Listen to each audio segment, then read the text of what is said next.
Welcome back बच्चों, we are studying current electricity. Last lecture में हमने आपको कुछ क्वेश्चन सॉल्व करके दिए थे ड्रिफ्ट स्पीड के ऊपर और एक दो कंसेप्ट एक्स्ट्रा बताए थे। कौन से थे वो याद करो जरा। एक था मोबिलिटी एंड एक था रिलैक्सेशन टाइम। तो क्विकली इन दोनों को रिवाइज करते हैं एंड आज की इस लेक्चर में हम आपको ओहम्स लॉ पढ़ाएंगे। देखो, फर्स्ट था रिलैक्सेशन टाइम। तो इलेक्ट्रॉन्स इधर उधर मूव होते हैं कंडक्टर के अंदर। इफ सपोज इलेक्ट्रॉन कुछ पॉजिटिव आयंस के साथ कोलाइड होते हैं तो the time interval between successive collision is nothing but relaxation time represented by tau. अब इस टाउ के लिए फॉर्मूला कितना आया था? देखो, ये जो डिस्टेंसेस है अलग अलग रह सकते हैं, पाथ अलग अलग होगा, तो हमने मीन फ्री पाथ निकाला था, लैम्बडा मीन जिसे लिखते थे। So lambda mean upon speed. Speed कौन सी होनी चाहिए बताओ? आरएमएस स्पीड जिससे मॉलिक्यूल्स मूव हो रहे हैं। सो टाउ इक्वल्स टू आता था लैम्बडा मीन अपॉन VRMS। फिर हमने ड्रिफ्ट स्पीड को इन टर्म्स ऑफ टाउ भी निकाल के देखा था। कैसे निकाला था? देखो, v equals to u plus AT। v is VD, u की वैल्यू 0 क्योंकि रेस्ट से ड्रिफ्ट होना स्टार्ट किया इलेक्ट्रॉन ने। AT एक्सेलरेशन कितना प्रोड्यूस होगा? Acceleration equals to force upon mass. Force acting on charge particle is QE and Q की जगह हमने स्मॉल e लिखा था। Small e into capital E। Small e charge on electron, capital E is electric field, तो small e into capital E upon m। So VD equals to आया था small e capital E by m whole bracket into tau. ये कुछ VD equals to कितना आया था बताओ? Small e into capital E upon m into tau. अब इसमें ये जो टाउ है it is relaxation time, capital E is electric field and small e is charge on electron, m is mass of that charge particle। तो ये हमने पढ़ाया था। इसके बाद नेक्स्ट एक कंसेप्ट आया था मोबिलिटी। वो रिप्रेजेंटेड करते थे म्यू से। Mu it is defined as drift velocity per unit electric field. Means VD को आपको E से डिवाइड करना है। तो इस इक्वेशन में E से अगर मैं डिवाइड करूं तो मुझे एक सिंपल सा फॉर्मूला मिलता है E tau by m। This is the formula for mobility. तो ये थे कुछ कॉन्सेप्ट्स। अब चलो देखो, मैं धीरे धीरे आपको ओहम्स लॉ इंट्रोड्यूस करता हूँ। तो चलो फिर पढ़ने लगते हैं Ohm's law.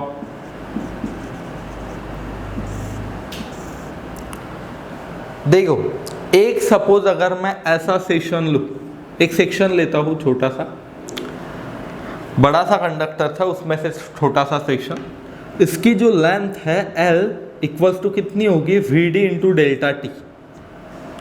Length equals to VD into delta T and charge flowing through this cross section और charge inside this cross section is equals to, charge equals to कितना आया था? N, ठीक है, n into area into VD delta T. Means electron density into volume. ये किया हमने, electron density into volume. Volume equals to area into length, length की value VD delta T. यही हमने प्रूफ में भी किया है, वापस बता रहा हूँ मैं एक बार रिवाइज होने के लिए आपको, ठीक है। सो A VD into delta T into charge on electron, ये था। एंड इसमें से अगर मैं करंट निकालूं तो I equals to delta Q by delta T और NEAVD, ये है ना करंट के लिए formula in terms of drift velocity. ये याद करने का है। इसके ऊपर ही कल मैंने क्वेश्चन करवाए थे। एक बेसिक सा क्वेश्चन था, सिंपल क्वेश्चन, बेसिक एकदम, कि जिसमें आपको ज़्यादा मीन्स सोचना नहीं था, put the value get the answer. दूसरा था एप्लीकेशन बेस्ड, जिसमें ये n ढूंढने के लिए ही हमें बहुत ज़्यादा मशक्क़त करनी पड़ी थी। तो ये था बच्चों। देखो, फिर I हमने ढूंढ लिया NEAVD। देखो, अब J की वैल्यू कितनी लिख सकते हैं? J इक्वल्स टू, ठीक है, J equals to I by A। अब ये J क्या है बताओ हमें? It is current density. Current density है ना, पहले ही लेक्चर में हमने इसमें डिटेल में समझाया था current density, current upon area.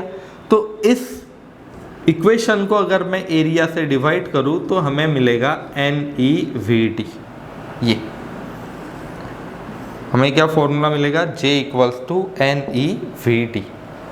अब मैं एक काम करता हूँ, ये जो VD के लिए इन टर्म्स ऑफ टाउ फॉर्मूला है उसे उठाता हूँ एंड यहाँ पे पुट करके देखता हूँ कि क्या होता है। ठीक है, चलो फिर ये फॉर्मूला उठाएंगे, यहाँ पे रख देंगे। देखो अब now J equals to NE into VD की जगह E into E upon M into tau. J equals to, ये देखो मैं ऐसे लिखता हूँ, ये है स्मॉल ई, ये है tau, N square by M into tau into capital E। अब J it is vector quantity, field it is also vector, time, charge, number, mass, ये बच्चों स्केलर है, but J and E are vector quantities. Now this term N square into tau by M, इसे ही लिखते हैं हम sigma. ये एक constant है, से ही लिखते हैं हम sigma. Now sigma equals to N square tau by M। ये अब सिग्मा क्या है? It is the conductivity. Sigma क्या है बच्चों? ये है एक कंडक्टिविटी। तो सिग्मा इज कंडक्टिविटी। तो अगर मैं इसे रिप्लेस कर दूं इक्वेशन में, हमें क्या मिलेगा? देखो J equals to sigma E, ये आया, ठीक है, J equals to sigma E। Now this is the Ohm's law, ये ओहम्स लॉ है बच्चों। तो बहुत सारे बच्चों के मन में सवाल आया होगा, सर हमने तो 10th तक V इक्वल्स टू IR पढ़ा था, voltage is directly proportional to current at given temperature, ऐसे लर्न किया होगा ना आपने ओहम्स लॉ। तो वो भी एक अनदर फॉर्म है ओहम्स लॉ का। बट अभी if we are preparing for NEET JEE exams, then आपको पूरे फॉर्म्स पता होने चाहिए एंड बेसिक से कैसे कैसे लॉज आते थे वो आपको पता होना चाहिए। हाँ, वो भी फॉर्म में निकाल के दूंगा, बट इस बेसिक को अच्छे से समझिए। Now this is the Ohm's law. इसे vector form of Ohm's law भी कहते हैं। ये जो अभी निकल के आया है J equals to sigma E, इसे ही वेक्टर फॉर्म कहते हैं, वेक्टर फॉर्म। इसका अलग महत्व है, इसके ऊपर भी कुछ आपको क्वेश्चंस मिल सकते हैं। तो क्या आप ये याद रखोगे? क्विकली मैं आपको बता देता हूँ ये फॉर्म कैसे निकाला है J equal to sigma E। पहले तो I इक्वल्स टू NEVD, ये फॉर्मूला हमें पता था। J इक्वल्स टू NEVD हो गया, A तो डिवाइड हो गया। फिर VD की जो वैल्यू थी स्मॉल e कैपिटल E इन अपॉन M इंटू टाउ, वो हमने पुट कर दी। सो पुट करने के बाद एक हमें टर्म मिल रही है N square tau upon M। इस टर्म को हमने माना है कि it is nothing but sigma, that is conductivity, constant है। सो हमने लिख लिया J equal to sigma E। सभी बच्चों को ये फॉर्मूला लर्न करके रखना है। It is the Ohm's law, J equals to sigma E। Current density is directly proportional to electric field, ये है। एंड देखो और एक कंसेप्ट होता है conductivity 1 by sigma, sorry conductivity sigma है ना, तो मैं और एक फॉर्मूला लिखता हूँ रेजिस्टिविटी, जिससे हम रेजिस्टेंस डिफाइन कर सके। रेजिस्टिविटी से ही रेजिस्टेंस को डिफाइन कर सकते हैं। Resistivity equals to 1 upon conductivity. Resistivity को ही क्या लिख सकते हैं हम? इनवर्स ऑफ और रेसिप्रोकल ऑफ कंडक्टिविटी। देखो अब resistivity it is represented by rho. Now this is the symbol for resistivity, rho कहते हैं इसे. And conductivity is represented by sigma. So I can say that rho equals to 1 by sigma. ठीक है.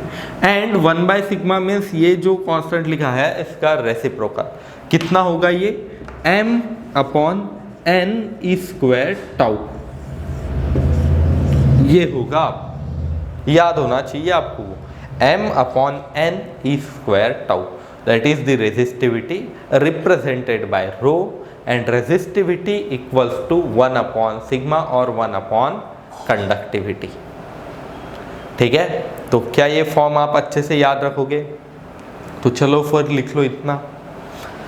तो चलो फिर ओहम्स लॉ का another form देखते हैं. पहले तो हमने J इक्वल टू सिग्मा ही वेक्टर फॉर्म दिख लिया. सो ओहम्स लॉ का अनदर फॉर्म देखो. एक काम करते हैं, एक कंडक्टर ले लेते हैं. Conductor having length L. ठीक है, इसकी लेंथ L है. Area of cross section A है. एंड इस कंडक्टर को हमने एक बैटरी और वोल्टेज लगा दिया V.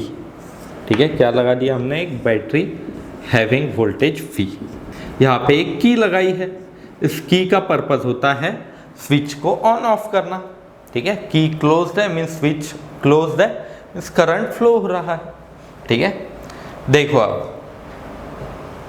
अब अगर मैं यहाँ पे एक्सटर्नल बैटरी लगा दूँ तो बहुत सारे बच्चे पूछ रहे थे हमें कमेंट करके कि सर ये इलेक्ट्रिक फील्ड लगाना मीन्स क्या होता है. मैंने पढ़ाया था ना पहले, मीन्स ड्रिफ्ट वेलोसिटी जब पढ़ाई कि एक अगर कंडक्टर है तो उसके अंदर मैं इलेक्ट्रिक फील्ड लगा रहा हूँ.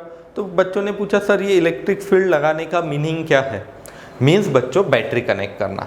अगर मैं बैटरी कनेक्ट करूँ तो यहाँ पे एक इलेक्ट्रिक फील्ड सेटअप होगी इसके अंदर. ठीक है, ये ऐसे इलेक्ट्रिक फील्ड सेटअप होगी. एंड वोल्टेज इलेक्ट्रिक फील्ड इनके बीच में रिलेशन क्या है ये भी बता देता हूँ, जिससे फिर आपको एक रिलेशन याद होगा एंड पिक्चर थोड़ा और क्लियर हो जाएगा. देखो field E equals to voltage upon length. This is the relation between electric field, voltage and length of conductor. L है कंडक्टर की लेंथ, E है electric field produce and V है कितना वोल्टेज हमने अप्लाई किया. तो ठीक है, फिर रहेगा याद ही. तो हमने एक कंडक्टर देखा है L लेंथ का, एरिया ये V इतना हमने वोल्टेज लगा दिया. अब यहाँ पे मैं एक काम करता हूँ, I am connecting one ammeter. ये A. What is the purpose of this ammeter? Ammeter measures the current flowing through this wire. ये जो A है इसे ही एमीटर कहते हैं. एंड एमीटर का पर्पस बताओ, to measure the current. Current कितना फ्लो होगा,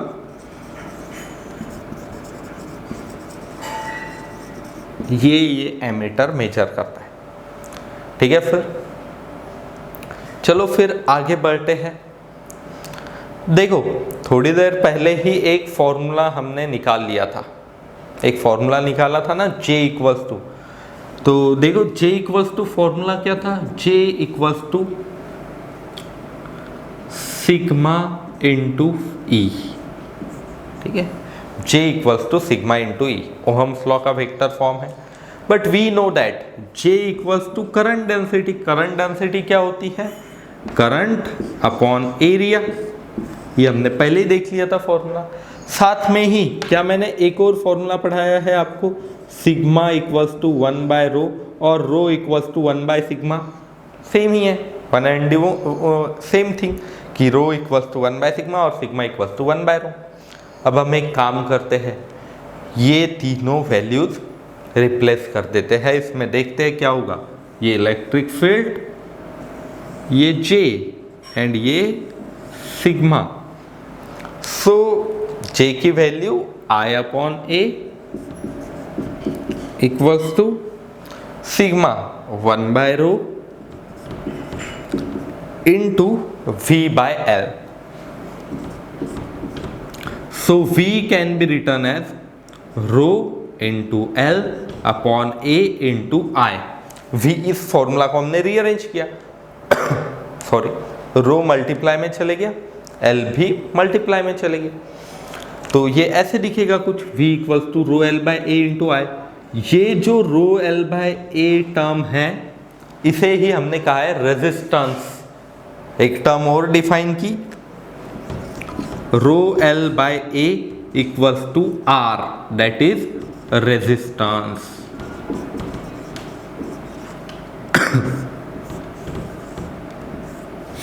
ये रेजिस्टेंस है एंड रेजिस्टेंस के लिए यूनिट होता है ओहम और वोल्ट पर एम्पियर। ठीक है, सिंबल होता है रेजिस्टेंस का ऐसे कुछ। ठीक है, तो मैं लिख सकता हूं V equals to I into R. V equals to कितना लिखा है हमने, करंट इंटू रेजिस्टेंस। ठीक है, लगे तो मैं R इंटू आई लिखता हूं, आपको ज़्यादा तकलीफ ना हो उस वजह से R इंटू आई। तो ये आपने लर्न किया होगा बच्चों 10th में फॉर्मूला, बट अभी जाके आपको समझ आ रहा है कि ये पूरा डिटेल स्टडी होता है। जितना डीप हम जाएंगे उतना और अच्छे से समझ सकते हैं। सो याद रहेगा ये formula V equals to I R, बहुत बार देखा है आपने तो ये। ठीक है, सो और एक टर्म को हम डिफाइन कर सकते हैं conductance. Conductance equals to 1 by resistance, ये ऐसा हम लिख सकते हैं। रेजिस्टेंस के लिए यूनिट क्या बताया हमने, यूनिट है ओहम। ठीक है, और दूसरा यूनिट कौन सा होगा, देखो R इक्वल्स टू यहाँ से क्या होगा, voltage upon current. R equals to voltage upon current. So voltage upon current, that is voltage किस में मेजर करते हैं, वोल्ट में। वोल्ट पर करंट मीन्स एम्पियर। ये तो आपको मैं एक टास्क दे रहा हूं, मैंने तो यूनिट निकाल के दिए, आपको इसके डायमेंशंस ढूंढ के बताना है कि इस रेजिस्टेंस के डायमेंशंस कितने होंगे। ठीक है, फिर तो ये बेसिक लिख लो क्विकली, मैं इसके ही और एक्स्ट्रा पॉइंट्स समझाता हूं।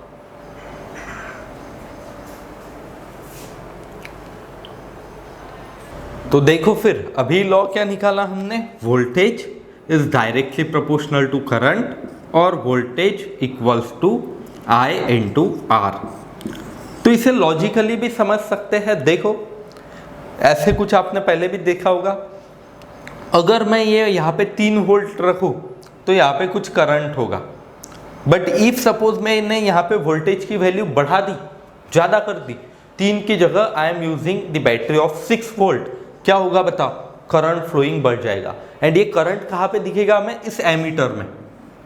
एक्सपेरिमेंटली भी ये ढूंढ सकते हैं। ठीक है, ऐसे तो हमने अभी एनालिटिकली भी प्रूफ किया था, एक्सपेरिमेंटली भी सिंपल है।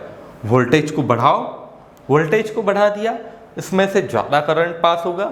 मेजर कैसे करेंगे, ये एमीटर से, एंड सीरीज में तो करंट तो सेम ही होगा। सो एमीटर से हम मेजर करेंगे कि कितना करंट फ्लो हो रहा है। जितना ज़्यादा वोल्टेज लगाओगे उतना ज़्यादा करंट होगा।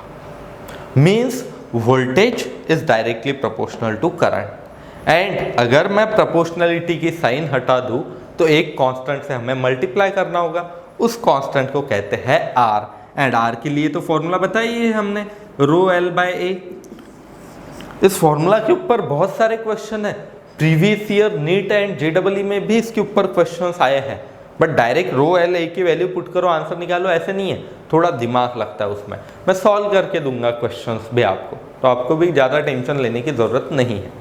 सो याद रहेगा R equals to rho L upon A, ये है। And voltage is directly proportional to current. अब ज़रा याद करो, कुछ ग्राफ्स भी हमने आपको बताए हैं।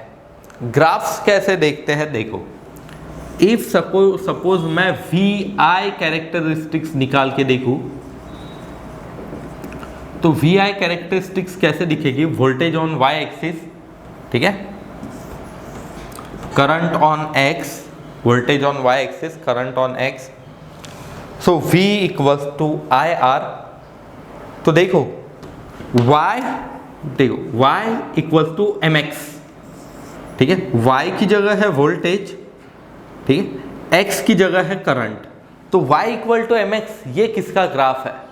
y equal to M X represents a straight line passing from origin. तो बच्चों अगर मैं वी आई कैरेक्टरिस्टिक्स ढूंढूं तो ये मुझे एक स्ट्रेट लाइन मिलेगी पासिंग फ्रॉम ओरिजिन। इस स्ट्रेट लाइन के अंदर देखो आपको एक काम करना है, ये थीटा निकालना है, स्लोप और थीटा, इसमें हम इंटरेस्टेड रहते हैं। ये थीटा कैसे निकाले? देखो अब स्लोप इक्वल्स टू क्या होता है? tan थीटा इक्वल्स टू क्या होता है? y बाय x, m की वैल्यू इक्वल्स टू m, ये होगा स्लोप। अब यहाँ पे y एक्सिस पे है वोल्टेज, x एक्सिस पे है करंट, ये y की जगह वोल्टेज, x की जगह current, so voltage upon current equals to slope. Now slope equals to voltage upon current, ठीक है। फिर तो वोल्टेज अपॉन करंट यहां से देखिए क्या दिखेगा, voltage upon current equals to R, means I can say that voltage slope of voltage current graph gives us resistance। हमें क्या मिलता है? रेजिस्टेंस मिलता है। So slope equals to v by i equals to resistance, ठीक है। अब देखो इफ मैं एक सपोज काम करता हूं, अनदर वन एक और रेजिस्टर ले लेता हूं, ये दूसरा एक ग्राफ आया था वी आई कैरेक्टरिस्टिक, हमने वोल्टेज देखा, करंट देखा, पॉइंट अलग अलग हमने प्लॉट किए एंड एक इन पॉइंट्स को ज्वाइन किया तो एक लाइन हमें मिल रही है। तो ये जो ब्लू कलर से ड्रॉ की है, लेट से थीटा 2 एंगल बना रही है, पहला था थीटा 1। तो इन दोनों लाइंस में से ये है सपोज फर्स्ट कंडक्टर की, ये है सेकंड की। तो R1 एंड R2 के बीच में आप कुछ बता सकते हो कौन सा बड़ा होगा, कौन सा स्मॉलर होगा, या दोनों इक्वल होंगे? सो हम बता सकते हैं R2 is greater than R1। क्यों बताओ हमें? क्योंकि थीटा 2 बड़ा है, थीटा 2 बड़ा है तो tan थीटा भी बड़ा होगा for second conductor. So since theta 2 is greater than theta 1, tan theta 2 is greater than tan theta 1, and tan theta is nothing but slope, and slope is resistance. Therefore आपने याद रखना कि जितना बड़ा angle होगा उतना ज़्यादा रेजिस्टेंस। इसके ऊपर भी क्वेश्चन हमें मिलता है, प्रीवियस ईयर में भी आके गया है। But the most important point to be noted is this angle theta is always measured from current axis। आपको इस थीटा को हमेशा इस करंट एक्सिस से मेजर करना है, कभी वोल्टेज से मत कर देना।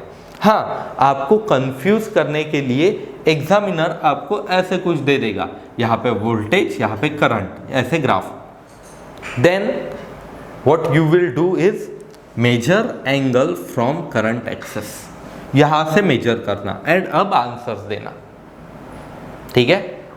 तो ये एक इंपॉर्टेंट पॉइंट याद रखोगे। तो मैंने कुछ 2-3 आपको लाइंस भी बताई, वो भी लिख लेना। First line is slope of voltage current graph gives us resistance, the graph having more slope have more resistance, has more resistance, ठीक है। and the theta or the angle is always measured from current axis। तो ये था बच्चों Ohm's law. तो आपको इस lecture के अंदर बहुत ज़्यादा एक्स्ट्रा कॉन्सेप्ट्स पढ़ने मिले होंगे, तो ये अच्छे से देख लो। नेक्स्ट लेक्चर में मैं एक्स्ट्रा कॉन्सेप्ट समझाऊंगा एंड कुछ क्वेश्चन भी हम इसके ऊपर बेस सॉल्व करेंगे।